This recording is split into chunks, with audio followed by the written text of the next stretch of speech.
It's the Behind the Shades show. Welcome back, everyone, to another episode of Behind the Shades. Today, we're going to talk about Cam Newton, Kendra G, and watch this. What I speak about personally is through my experiences. No, I have not been married. No, I've never been engaged or engaged to a person, but I've dated a lot of women. I'm not proud to say that, but that's just my experiences. Right. So giving a viral clip, giving something that you may have heard from me, this is not what I've observed other people to do. This is my life. Right. I've been exposed to so many different types and different women that I'm like, okay, I'm beginning to get a different kind of dynamic or understanding that this is what women are expecting from me. Sometimes I'm able to give that, sometimes I'm not. Sometimes I can be emotionally available, sometimes I'm in my hustlers phase and I can't. So when I talk about relationships, it's not to say that I'm a guru, I'm just giving you my expertise of what I've been through. Good points by Cam Newton right there. He said that I've dated a lot of women. I'm not proud of it, but I learned from it. This is my dating experiences. And because of my dating experiences, I learned X, Y, and Z. I know what not to do because of the type of person that I am. I know what to do for the same reasons. And because I have this experience and I can start to pull from those experiences, I know what the women that I'm attracted to want from me. That is a very excellent point of self-awareness because too many of us think that the problem is all on the other person. The only thing that's 50-50 in general is the reason why the relationships end. And I'm excluding any type of abuse. When people who agree to end it because they've outgrown each other, because they're no longer compatible, both parties played a role. He gave the example. I'm speaking from my experience. And from my experience, I know that sometimes I'm emotionally available. Sometimes I'm not.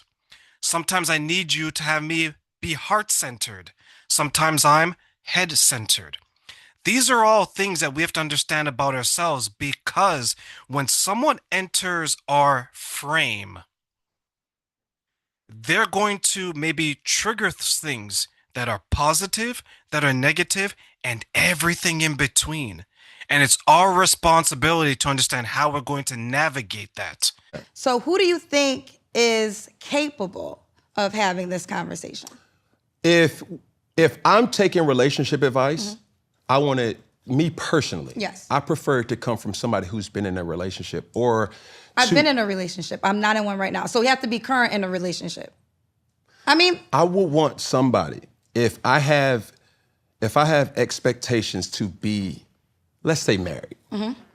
If somebody had, me personally, if Right. somebody hasn't been married, it would be hard for me to receive what they're telling me. I got you. Let me ask you a question. If I was married and my husband was in jail, but I'm married, Yeah. would you value that advice? You're married, so yes. Oh my, offsides, flag on the play.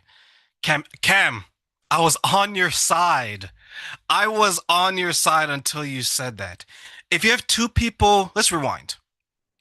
You have a husband and wife who are married. The wife is in prison. So she's not there for the marriage. And now that husband is going to give you marriage advice. You would take that advice? Why? It's a clear indication, depending on why she's in jail, that he chose poorly. And the thing is, if I'm the type of person who wants to get married and I hear that, I'm going to have some questions. And one of the questions is going to be similar to what he asked Kendra G. Why should people listen to you when your partner is in jail? Damn, homie. In high school, Cam was the man, homie. You know, dating is becoming more and more complicated, not because of life has changed or the expectations. Yeah, that plays a role. It's complicated because we blur the lines. And what do I mean by that? Is dating essentially is courtship. You're courting to do what? That needs to be established. It could be common law, it could be marriage, it could be something else.